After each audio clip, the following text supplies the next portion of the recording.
Hey everybody, and welcome to today's edition of Eddie's Toy Box. And Doctor Who fans, it's us again. We're reviewing two new Doctor Who pops, and I still have not seen a single episode of Doctor Who. But the outpouring of support was so great last time when I gave you my in-depth description of what I think Doctor Who's about. We'll do it one more time for all you new viewers. Doctor Who is a TV show that comes on BBC America. It goes way, way back. Way, way back. I wasn't been on TV for like 80, 90 years. Longer than The Simpsons. The TV show's been on the air longer than The Simpsons. Doctor Who has. And basically what it is, it's like a soap opera type of show where a bunch of doctors, good-looking doctors, like Grey's Anatomy, they practice out of a phone booth. And they don't have names like Dr. Bob or Dr. Fred because they just go by numbers. So it's like, oh, the fourth doctor or the 11th doctor, they'll see you now. And then you go into this phone booth where it's like unsanitary. And basically, the plot line for the season is that like the government wants to shut them down because they're just so, it's just unsafe to practice out of a dirty phone booth. And then like Superman comes and he wants to change back into Clark Kent in the phone booth. And then the doctors are like, well, hold on a second, Superman. This is our phone booth, and you can't do that here because this is where we give physicals to people and stuff. And Superman's like, in the phone booth? And they're like, yeah. And then all of you are getting increasingly angry right now because that is not what Doctor Who is about. Doctor Who is about somebody called a Time Lord, and the reason he's got numbers is because every time one dies, a new one, regenerates, and they look different, but they're the same. And instead of being like, hey, you're the fourth Doctor with a new face, they're like, no, you're the fifth Doctor now. And I guess they can't remember anything, or they can remember. I don't know, guys. That's my description of Doctor Who. Let me know how angry you are in the comments below about it. So these are two exclusives. The 11th Doctor here, he's an exclusive to San Diego Comic-Con / Summer Convention exclusive, which means he was available at Hot Topic.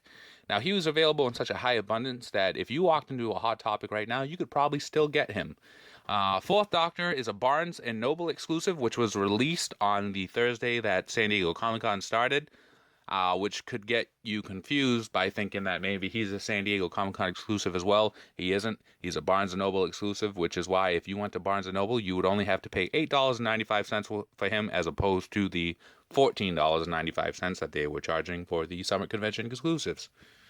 Take a look at the side of the box. Shows you their concept art here.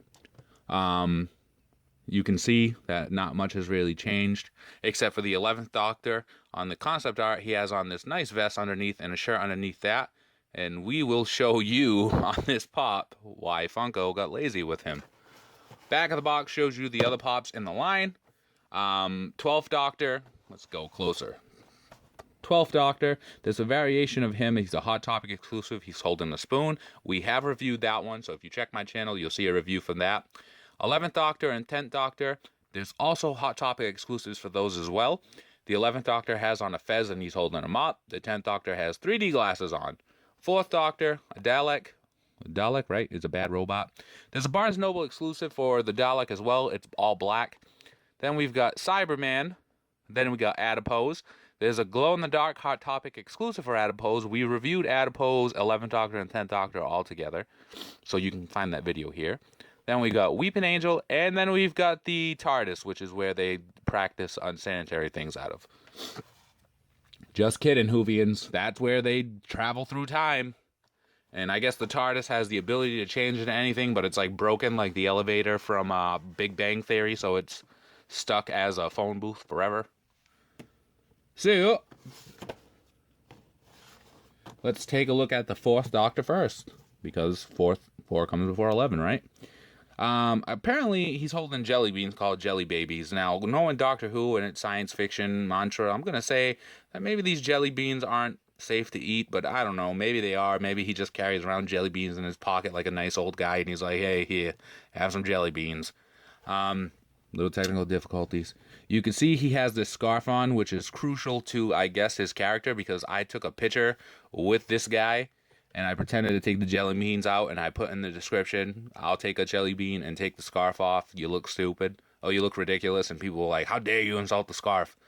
Well, I wasn't really insulting the scarf, more or less saying that, it's like 100 degrees now because it's summertime and you don't need the scarf. But here's his scarf. I like the detail that went into creating it. You can see it goes all the way around his body here, back of his coat.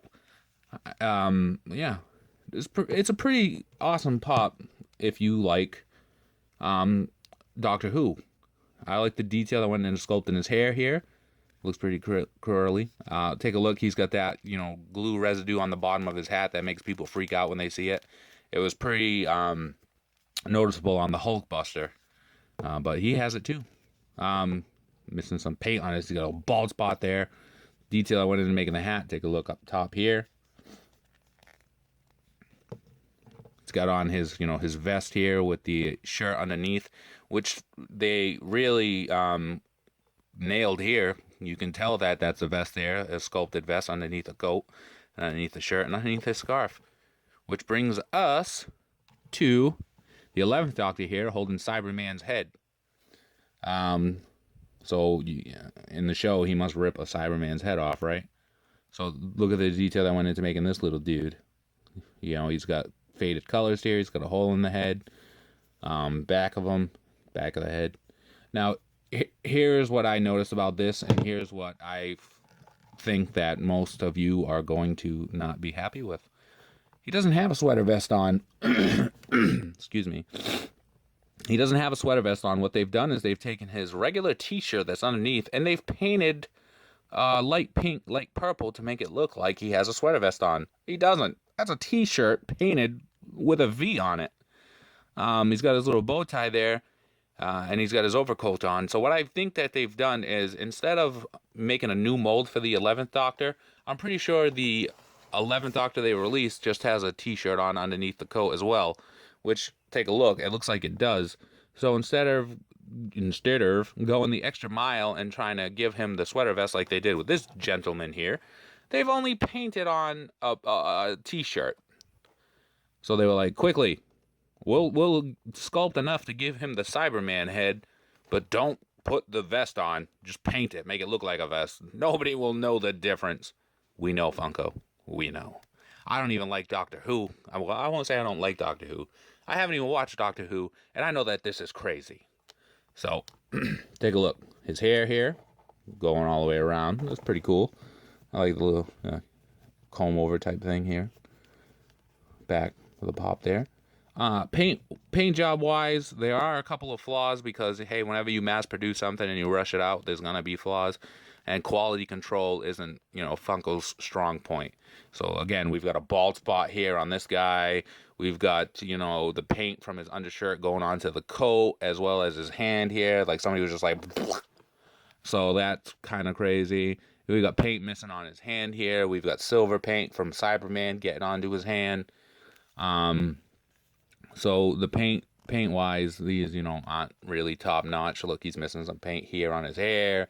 The collar paint goes up onto his sleeve here. He's missing paint around his hair here. So all in all, not that crazy about the paint applications on. So anyway, these are the 4th Doctor and the 11th Doctor exclusives.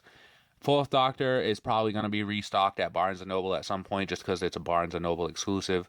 11th Doctor, like I said, was available at Hot Topic, and I could probably still walk into mine and get them, so I think you could still walk into yours and get them. So if you like this video, like it, comment, subscribe for more.